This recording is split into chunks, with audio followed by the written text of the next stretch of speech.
You are listening to the Horse Radio Network, part of the Equine Network family.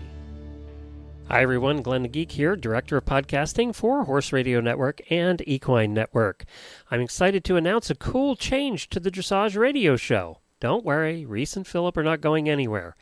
Longtime listeners will know that Reese and Philip prefer only doing 3 weeks a month. They have been kindly filling in on the 4th week for the last few months, and I want to thank them for that. But thanks to our relationship now with Equine Network, we have a wonderful alternative for the 4th week of the month. Dressage Today is part of the Equine Network, and they have a fun podcast they do once a month. So we decided to share the Dressage Today podcast with you over here on the last week of the month. It is a completely different format and, of course, different hosts that we hope you will enjoy. Have a great shopping weekend, and Reese and Philip will be back next week. I also wanted to mention that you can win yourself a brand new Wintec saddle, the Wintec saddle of your choice, including the Dressage saddles. That's up to a $1,500 value. There's a couple of ways to win. Just go to horseradionetwork.com and click on the Win Your Choice of Any Wintec Saddle banner at the top of the page, and it's free and easy. You can sign up right there, or you can get more clever and send us a voicemail for more entries. It's all explained right there at horseradionetwork.com. And good luck winning yourself a brand new saddle for the holidays. Hello, I'm Stephanie Ruff. And I'm Aviva Nebesky. We're the hosts of the Dressage Today podcast, where you can find us talking about anything and everything dressage related. Our conversations span the world of dressage, from leading riders to local level dressage heroes. We're talking training advice, showing tips, and sharing stories to inspire your own dressage journey. So tune in, then tack up. Welcome to the Dressage Today podcast, sponsored by Purina. Today we'll be talking to Mike Osinski, who is one of the judges for USDF's On the Levels video project that covers the new dressage tests that are coming out. However, to start with, I thought I would update our listeners on what has happened to me since I won those beautiful boots from Aviva's fundraising raffle. I want you to know I'm still getting crap from people who think I rigged the auction. But that's okay. Really? Yes, but that's okay. Are they mad? Are they mad that I won? No, they're a little bit jealous because, you know, they're beautiful boots. So they are you beautiful decided boots. On the blue boots, right? I did. So I brought part of this pain on myself because I decided on blue boots. So they are beautiful, beautiful blue boots, but that meant I had to go buy a new blue coat. Of course you did. And a new blue, of course I did. And a new blue helmet. And a new blue helmet. I needed a new helmet anyway, but I bought one in blue. And of course you did. A couple of blue shirts so that, you know, when I'm showing and jackets are waved, I have a blue shirt to wear. So I have now spent basically the cost same of a new amount pair of of money, boots. the cost of a new pair of boots. So I could have just bought black. And then I wouldn't have had to do all this.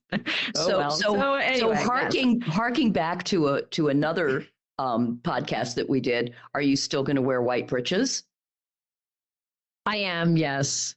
Despite the color changes. Despite the color changes, I'm still wearing white breeches, mostly because I haven't bought any others. And I'm not quite sure. And I don't have any other breeches that would be appropriate for showing in, as far as, you know, not having stains on them and stuff like that. So it's the white breeches with the blue boots and the blue jacket and the blue helmet. That is now my outfit. That sounds and I am beautiful. taking. Yes, I'm sure. I do love the boots. I will say I do love them. They're very nice. I don't want to ride in them because I don't want them to get dirty. That's what saddle soap is for. I want them to just sit there and look pretty. I get that. I do get that. But I am taking said new outfit and going to, for all my years in the Arabian industry, I've never shown at an Arab rated show. And I am doing that I'm doing that the weekend after Thanksgiving. And where is it? So it's at WEC. That's going to be your gala. first rated show. Is it Valhalla, huh? Yes, it is. Isn't that great? Yes. That's awesome. And it is, for people who don't know, a rated Arabian show is the equivalent of a licensed competition. It's minus all the big fancy warm bloods. Right. It's minus all the big fancy warm bloods and in Florida, things like Olympic level riders riding their young horses and stuff like that, which is a wee bit intimidating for me. Yeah. So because this is my first competition of this level since 2008. Oh so it's been a few years since I've dabbled in this. Well, you and Nadia will do great. And Nadia has never done it, so we'll see. We'll see. We'll went see to if a she schooling likes show and she kept it together mostly. Sort of. she stayed in the ring. But we are going up in advance. We are stabling there, so I will have time to let her view her surroundings and get familiar with things. And yes, so we are attempting to do this all because of these boots. If I didn't have these boots, this would not be happening. So I don't know if I should be mad at you or happy. They're the magic boots. They better be the magic boots. Well, we're all dying to hear how you do. Make sure that you send me video. Yeah. And we'll update everybody in December. Yes. And let them know how it went. And, as we've been talking about since the very beginning of our podcast together, it really isn't about the points and the ribbons. It's about going out and walking out of the ring feeling like you were successful. And, your schooling show, you were successful. It was rough, but you rode through it. You got some really good work. You got some not so good work. Right. So, you're going to go have fun. And Nadia's going to have a great experience. And she's going to walk out being proud. Let's hope so. Yes. Yeah. I'm sure she will think that the surroundings are, appropriate to her status. Yes. Well, she's the queen. She is. So I'm sure she will be like, well, this is what we've been looking for all along. Yes. And actually it will be fun because it will be they do this huge decoration for Christmas. So they put all these lights up and stuff like that. So it'll be beautiful at night and it will be fun. And I will say at this point, because we are recording this, we're about a week and a half away from it. Okay. So I am in two phases right now. The one phase of why did I think this was a good idea? I'm there. Mm-hmm. I'm in that. And I'm also in, and it surprises me a little bit, I'm a little bit in the phase of, I have missed this. Yes. I'm a little bit like, I have missed the competition. I have missed the going, the going to shows and doing all that because it's kind of fun.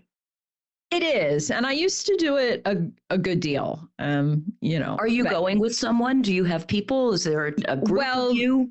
There are two other people going. Yeah. They are actually both showing. There's an open part to the dressage event that is not just Arabians. It's open to all breeds just to get more entries, I think. And they are actually both going and doing the Western dressage portion. So how fun. But yeah, at least there's a group of you. You're not alone in this. No, that would be a lot. so no, we are going together and so yeah, it'll be fun. And I am both looking forward to it and dreading it at the same time. Yeah, that's sort of how it is. I know. I'm sure lots of people who compete, understand that feeling. Yeah. And then you go in the ring and you ride and you come out and you think, wow, that was really short. And that was really fun. And I want to do it again until it's time for the next test. And you're back at who thought this was a good idea? Exactly. There's nothing like, we just keep this vicious cycle going. And, but yes, so I will report back as to whether or not the boots were indeed magic. Okay. And, but it has pushed me down a path that I very easily kept letting myself off the hook of. Yeah. Well, we're all very proud of you and dying to hear about it. But yes, I will report back as to how it went one way or the other, because, no matter what happens, lessons can be learned and taken away for the next time. Exactly.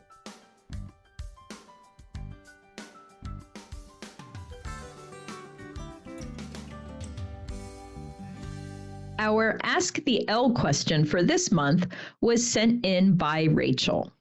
And she says that she is a conservative rider. How do I take more risks when I show? Well, I'm not really sure how to answer that one. So I don't know, Rachel, and not 100% clear on your question. So my question back is, are you a conservative rider when you train at home? Or are you only conservative in the ring? So let's look at it from lots of different perspectives. So Rachel, if you're a conservative rider at home and then you're conservative in the ring, my advice to you is be bold when you train. So that you feel confident in that boldness and you're more confident doing that in the ring. If you are confident when you train at home and you're bold at home, but you're a little bit more conservative when you get into the ring, maybe evaluate why that is. I know people, there are a lot of different opinions about this. When you go to do a lengthening or a medium, do you go for huge at the expense of the transition back, or do you ride only as big as you can come back? And some trainers will tell you to do one thing and some trainers will tell you to do the other. I think that what you have to feel is, do you have the ability to do something dramatic? And I think that most judges appreciate your effort to be dramatic, but they also want to see that it's controlled. So for instance, if you're the other thing is to look at the test and see whether there is a separate transition score. So I haven't looked at the new test yet starting December 1. So based on the old tests, for instance, in first level test 1, there is a score for the canter lengthening. And then there is a score for the 15-meter circle, which includes coming back from the lengthening. So if you are able to be really bold with the lengthening, but you're not sure you can come back, you know that you can get the score for the lengthening and you have a whole 15-meter circle to come back in. If you feel that you can't make a clear transition and there's a transition score that's going to sort of nail you, so you have to be a little bit brave and not be too conservative in the way that you ride. But if going for broke is going to cause you to lose scores both within that movement and in the transition movement, and maybe in the next movement after that, then maybe being conservative is a good idea. So I think that the answer to the question is to figure out, to take a look at the test that you're riding, to see where the scores are, to see where the double coefficient scores are, and to see where it's okay for you to take a risk that might not pay off. And then if it's not a good risk, play it a little bit more conservatively. So I'm not sure if that answers your question, Rachel, but I think that's the best that I can do today. Well, and I think, because I think some people, when they go into show, they want to look perfect. Yeah. And looking, they don't want to do anything that might upset looking perfect. So they end up being, not asking for much or being conservative in that way because they want to maintain that look, I guess. Yeah. And, if you're going to ask for something big and it's going to cause something, so let's look at it here. So you go for a canter lengthening or a trot lengthening, and your horse hollows and gets a little bit explosive and it's really ugly. So you're going to get, depending on the judge, anywhere from a 3 to a 5. And then it takes you all the way around the short side and into the next movement before your horse comes back. So now you've got another 5. All right, that's 2 5s. Now you're at a 50%. Versus you go across the diagonal in your trot lengthening, and not very much happens, and you get a 5 because not very much happens, but your horse is still relatively round and through and on your aids going around the short side and is prepared for the next movement, which now is a 7. So now you got a 7 and a 5, that's 60%. Right. So, I think you have to evaluate where you can take the risks and where you can't. Right. And I think that the biggest way to get out of being conservative is to not be conservative in your training, is to take the risks in your training and see what happens, because we don't know until we try. Yeah. Yes. Oh, definitely better to try it there than when you're in the show ring. Yeah. And your horse is probably a little bit more up in the show ring. So, that can be another factor, is people get in the ring or get into the warm up and they're like, oh my goodness, I don't know who this horse is. And then they become conservative in the ride because they don't know what they've got. So if your issue with being conservative is, I have too much horse in the warm up, play around in the warm up and see just how expressive you can be and just how many risks you can take and come back from, so that when you get into the test, you have a better feel for what you can do, where you can push the envelope and where you shouldn't. Right. Very good. I think that's an excellent answer. You always think it's excellent. I always think it's an excellent answer. That's because you're biased. Answer. You just like And as always, if anyone has any other questions that they would like to ask Aviva, please reach out to us on social media. When we return, we'll have our conversation with Mike Osinski. Your horse has unique feed requirements, and Purina has you covered. From breeding and growing to senior horses. From performance horses to easy keepers and everything in between, Purina has an extensive portfolio of research-backed options for your horse. There's no shortcut for quality nutrition. Cheaper isn't cheaper if it doesn't work. Put their research to the test. Find optimal nutrition at any level at your local Purina retailer or visit purinamills.com to learn more. Mike Osinski grew up in Michigan riding jumpers and was a keen observer of many riding disciplines. These early experiences gave Mike an appreciation of good riding, regardless of discipline or breed of horse. His personal quest for better riding led him to dressage. Mike immersed himself in dressage training, working with Mary Al Barnett and as an assistant to Hilda Gurney. He has also studied with Stefan Peters, Carol Lavelle, and Paul Belisek. Mike has been a dressage judge since 1984 and today is a USEF S-rated judge, FEI 4-star judge, and young horse judge. He is also a member of the USDFL program faculty and a member of the test writing committee. I want to thank you, Mike, for joining us today and taking some time to talk with us. And thank you for having me. It's a pleasure to be here. So my first burning question is kind of what made you want to be a judge, and not just a judge, but a judge of your caliber on the international scale? You judge all over the country, all over the world. What was it that made you want to go and do that? I think, like so many things in life, they're accidents. I never had intended to be a judge. And I can say I got my first license. I started in 1983 and licensed in 86. And as a young horse professional, I just wanted to know more about the sport and what are they looking at for dressage anyway. And one thing led to the other, and I kind of just fell into it. It was easy for me. And I hope to say that I'm good at it. And I just followed it up, one step after the other step after another. And here I am. And here, just a few steps later, huh? A few, yes.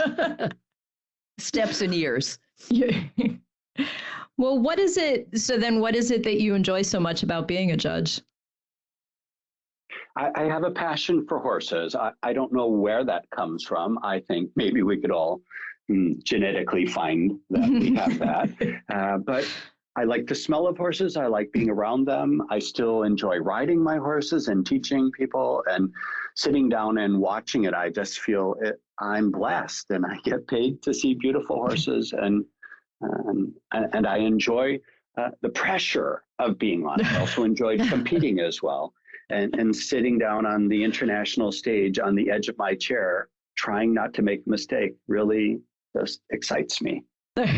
That is a lot of pressure, especially with some of the things they're doing with the, comparing scores from different parts of the arena and making sure that you all are pretty much in the same ballpark. Yep. That's a tremendous amount of pressure.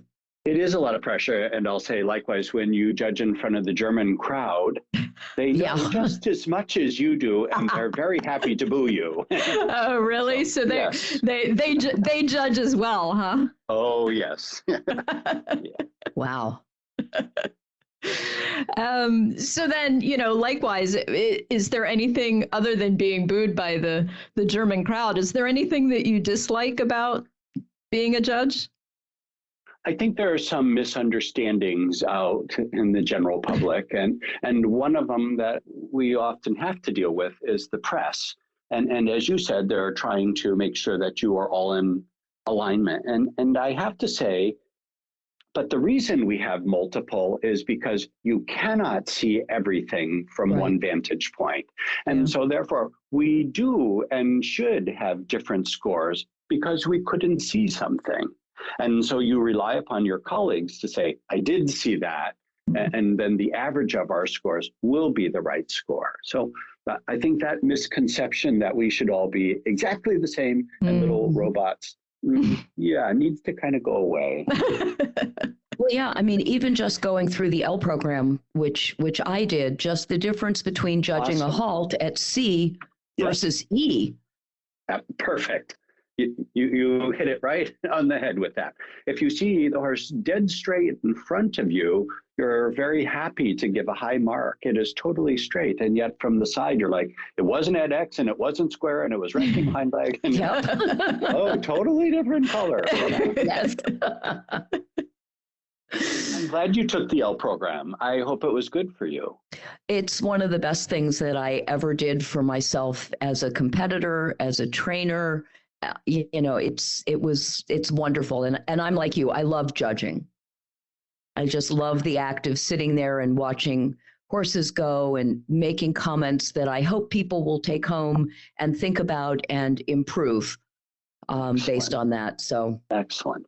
Well, and I will reiterate your comment. I tell all of my students, go take the L course. You don't have to want to be a judge. You'll just come away with an understanding of biomechanics and what the judge has to go through and how it all works. And being an international judge, I can say that program is one of the best in the world. We really have something going on. So that's I'm glad great you did to hear. Yeah. Oh, yeah. Tied into that, well, this is a beautiful segue. So we're talking about the state of our judge training. What do you think about the current state of dressage in the U.S. and internationally? Do you think we're moving in the right direction, the wrong direction? So I would say that would be a multifaceted question on the sides of, on the general of horses in the world. We're moving towards a very harmonious way of athletic riding. And I hope that's showing up across the stage around the world. And I do think that's exciting. The quality of horses, the quality of riding, it's going off the charts. The judges, yes, the whole sport has changed from just being a good old boys club to now these are people that are highly educated that agree upon what is right and how it should be done. And I think it's in a positive state right now. Oh, that's nice to hear. Yeah. This isn't on our prepared list of questions at all, but I'm just curious. I know probably 25 years ago when I first started riding, I rode in a as a demo rider for the small R program. And I was allowed to listen as the instructing judge talked to the candidates. And what he said was, every horse enters on a 6 and then goes up and down.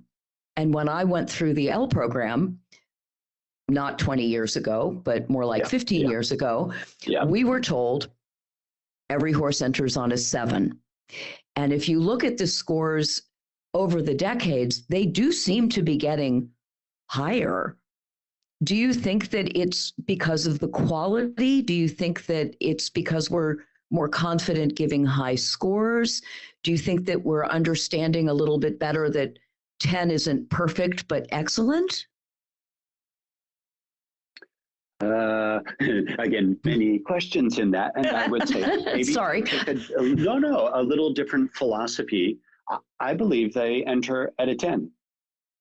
And then you start taking into account the many things that can happen. And certainly right off the bat, yes, then we talk about the quality of what's being produced in front of us. And then sometimes once you get that basic quality, as you assess it, then you quickly go to, it's an 8, it's a 7, it's a 6, it's a 4. And then you say, but this is why it's not a 10. If they can keep all of those good qualities, no, I've given 10s, the other judges are giving 10s. You go around the world and you see stuff and you see 10s. It is there. Yeah. But I would say in the past, the horses were quite limited. And when I first got my gold medal, 4, 5s, and 6s were all you really ever got. To get a 7 was a very rare thing. And so getting your 60% for a gold medal was a miracle. Now it's a little different. Yeah. You could talk about that all night, I'm sure. Oh, yeah. Do you have any really special memories or anything that has stood out to you of any special horses or rides or riders that you've seen over the years? Yes, again, and then kind of on what facet I would say.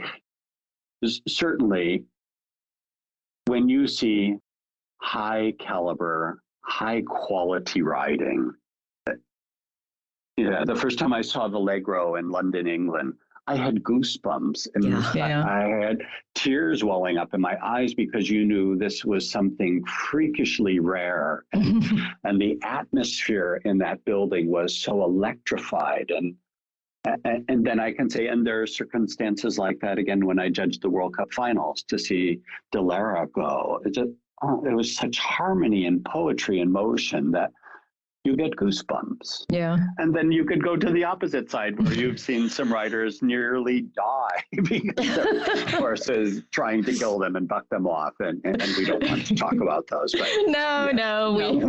we don't. We try not to. We don't focus on that. No. But then we also know those are horses. They have their moods as well as we do. And, and we understand. We've all been there.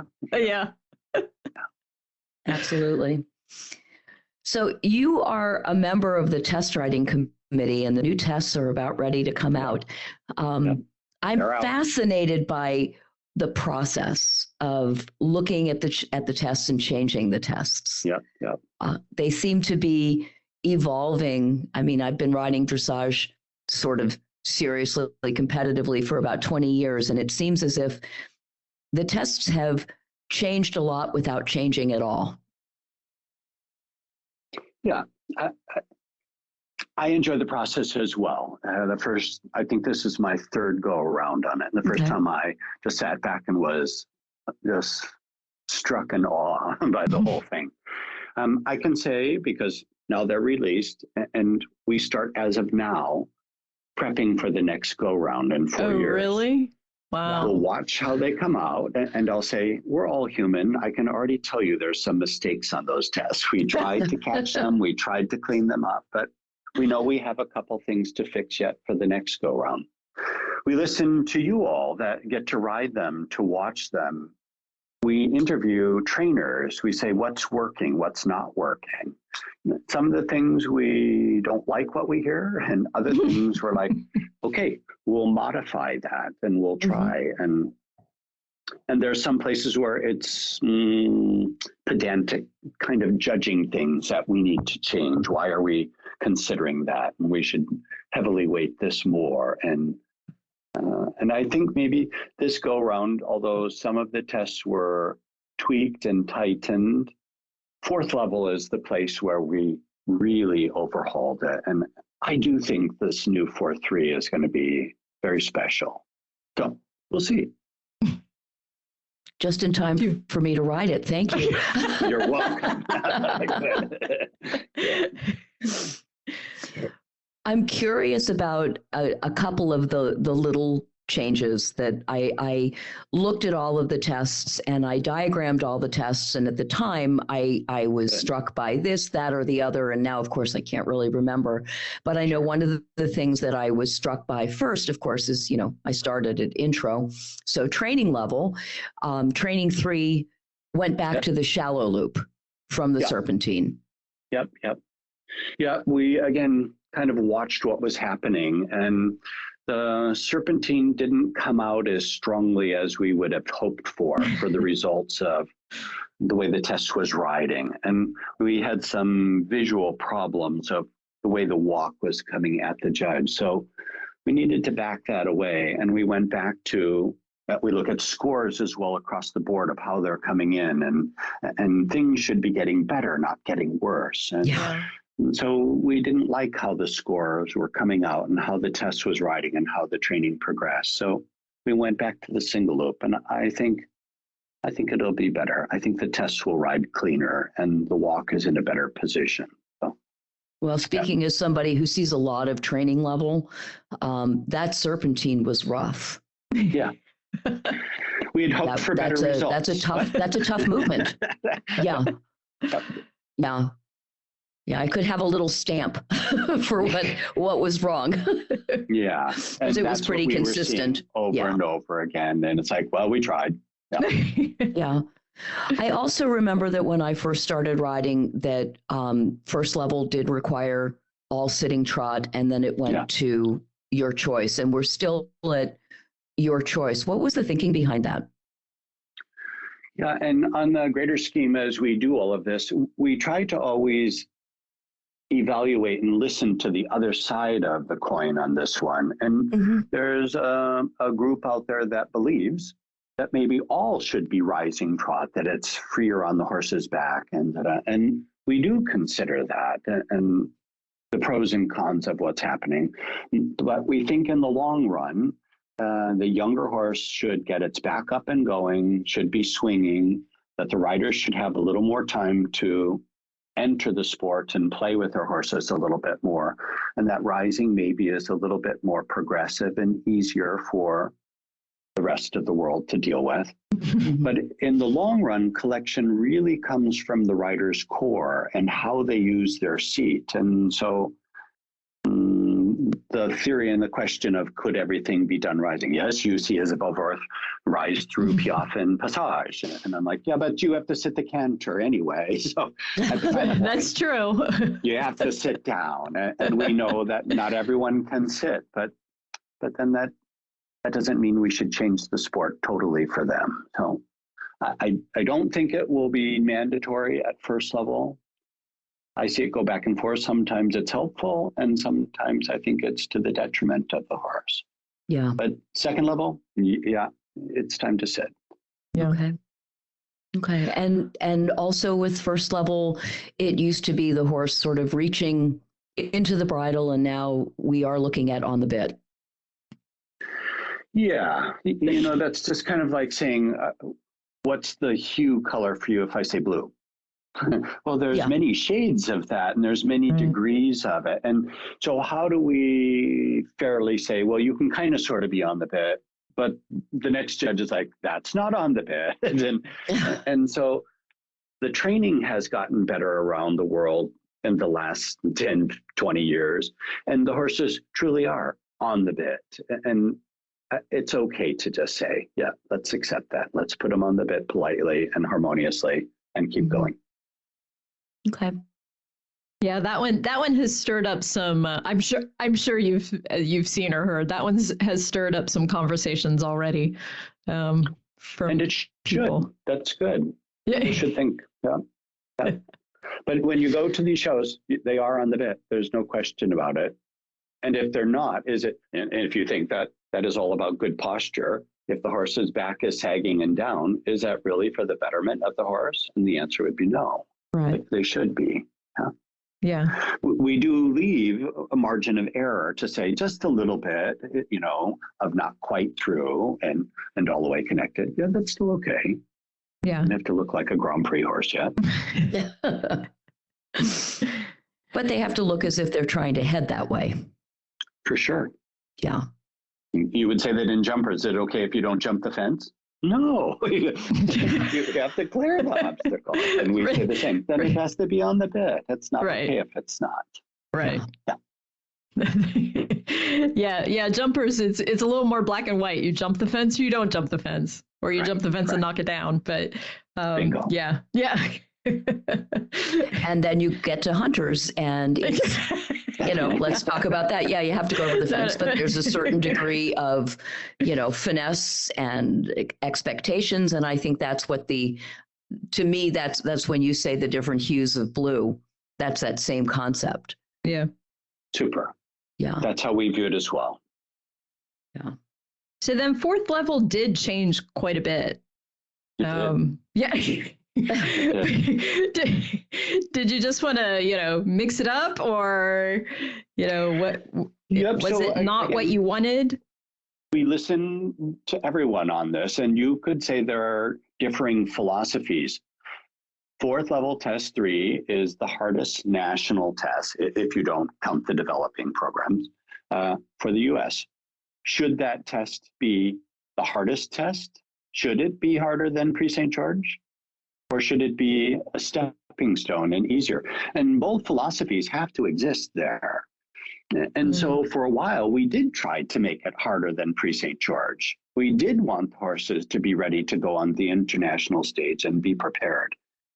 But then people are like, I'm just going to skip it. And we're like, that didn't work. And now you're not ready at all. And so in my belief, it is easier than Pre-St. George, but it is a progressive stepstone. And I think this new test is really clean and really should do what we want it to do.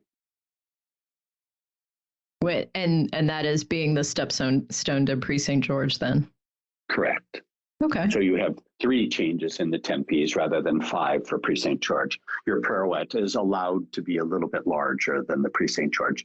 The collection is not as strong. Right. But if you listen to the other philosophy, should they be overly ready for Pre-St. George? Okay, there's some merits to that thought as well. Yeah, I guess until this country starts to move into the direction of Europe, where you have to qualify to move up, we're always going to have that as an issue. Is people moving into Pre-St. George who shouldn't be there, but want to wear shad belly.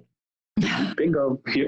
And bless America for that. As I travel the world, I love our country, but that's not to say it doesn't have its problems. And though our country's not ready for that standard, it will be in 5-10 years again. As we keep progressing, we'll say maybe some things should be modified. So that conversation hasn't died. We just know we're not ready. Now's not the time. Well, Mike, I really want to wear a shad belly. You go right ahead. That's okay. Well, and then when it came to filming the tests this year, which was done back over the summer, a variety of riders and different types of riders and a variety of different types of breeds were used for the tests. So instead of necessarily seeing, this is the absolute best version of this test, it was more kind of a, I guess, quote unquote, real life version of the test. Did you think that was important? Was that what you were going for? Yes, that was the general philosophy behind it, that dressage is supposed to be for everyone. And when we just look at the top horses and the riders in the world, we all say, but that's not me. Yeah. Yeah. And it should be for everyone. And so we tried to include, forgive my bumbling, but common horses that everyone owns, and we've all ridden those and have those, and they made mistakes in the test. And it wasn't our top riders that are on the Olympic team producing them. Did we have some good horses? Yeah. Yes, we did. We had some nice up and coming talent. But we won. And unfortunately, we had some that were lame.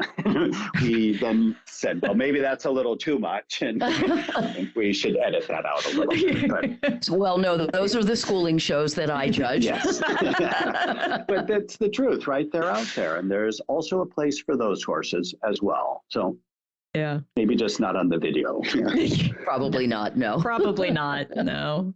And it was, now, is that normally kind of how you've done it, or was it a little more of a variety this time around? This time there was more variety. In the past, we tried to aim towards strong 70% rides for everything. Right. And even for learner judges coming through, as they watched that, they would go, but that's not what I see. Yeah. And we're like, yes, and maybe we should video what you will see so that you can say, yes, this is 4, 5, 6, or 7, or whatever that may be. Well, then it'll be sort of interesting to see how the general public or the dressage public responds to that variety. I think people will like it, actually. Oh, I think they're going to love it. I think Mike is right. It's hard to watch videos of 75, 80% rides, knowing that you're on a backyard pony. Yeah. And that's not feasible. And, you know, knowing that you can get a really pretty solid score if you do things correctly. Good. And, you know, your horse, you're accurate and your horse is through the back and moving forward and, you know, stepping into the bridle from the hind feet, not being pulled into it, that just an average horse can do well. Yeah. Super. You know, and I think hope that's the an general important public reminder. does like it and can appreciate it. Are there people that have negative? Yeah, I'm sure. Yeah, I'm sure. And that's how we get better at what we do, by listening to that. But there are some horses on the video that you all could say, I owned one of those. This is like my horse. And it gets a 70% because it's well ridden, it's obedient, it's happy, it's harmonious. And it's like, okay, but you can do that. Yeah. So I hope it works. Oh, me too. Because I'm all for the alternative breeds or whatever, you know, whatever you want to call them. Yeah. It's supposed to be for everyone, not just the wealthy. It is. Absolutely. Yes. And it benefits all horses as well for all disciplines. Bingo. And we want to make it inclusive. Yep, you watch the world-class jumpers, and they do dressage right up to the jump. So it can be for everyone. Yeah, that's right. So, you know, stepping out of the dressage world, I know that the horses take up the vast majority of your time, but are there things that you enjoy doing when you're not doing the horse things? Yeah, and I can just say, I just did it. I love traveling. I love seeing the world and different cultures and what's happening. And just before the finals, as I had written to you, we just got back from safari in Africa. And I'll just say, it was mind-boggling. Yeah. Yeah. Where did you go? If it's not on your bucket list, it should be on your bucket list. We went to Tanzania and Kenya, and probably 5 different reservations, and just it just blew me away. I'm sure it's a completely different world. It's a whole different world. An animal person, you know, you watch those, and it's not on TV, folks. And so you're in a tent, and the lions are grumbling right outside your tent, and the animals rub up against it, and you hear murder in the middle of the night, and you're my, yeah. As long as it's not me. Yeah. How long were you there? 3+ weeks. Wow. And I can't say I've had a 3-week vacation in eternity. So right. Yeah, I love travel. Nice. Yeah. So the last question that I have is one that we ask all of our guests just to get their perspective. And it is, what do you think makes a great horse person? Yeah, that's a difficult one, but again, what is great to find that? And I'll say, I took it both ways of, okay, there's the super talented people in the world that have achieved, and then there are the bulk of the people of the world that I think are great, even though they've never won a gold medal or a blue ribbon or a 70%. Right. But you're dedicated. You have a passion for horses. You want to see the best and to care for them. And usually the same for your clients. You want to see them do well, and maybe they'll never. I have clients that never won a show, and I'm more than happy with that. They love their horse. They want to learn. So I think the dedication to it, the understanding to work, and the passion to care for your animal, I think is really what makes someone great in their life. It's a nice answer. Yeah, I think that's good. Well, I want to thank you for sharing your perspectives with us. I'm sure everybody is looking forward to getting into the new tests and starting to learn them and practicing them and coming out and everybody getting their 70%, right? And we look forward to seeing them out there. Yeah. Well, thank you so much, Mike. Thank you for having me. We appreciate your time. Thanks, Mike. Yeah, you bet. Good luck. Thanks. Okay, my pleasure. Thank you. Thanks for listening to the Dressage Today podcast. If you've missed any episodes or to subscribe, go to Apple Podcasts, SoundCloud, Stitcher, or wherever you get your podcasts.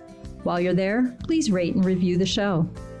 Learn more and read in-depth training articles at dressagetoday.com, or you can visit our subscription video site, ondemand.dressagetoday.com. Be sure to give us a follow on Facebook, Instagram, Twitter, and Pinterest. Happy riding, and we'll see you at X. The Dressage Today podcast is a production of the Equine Podcast Network, an entity of Equine Network, LLC.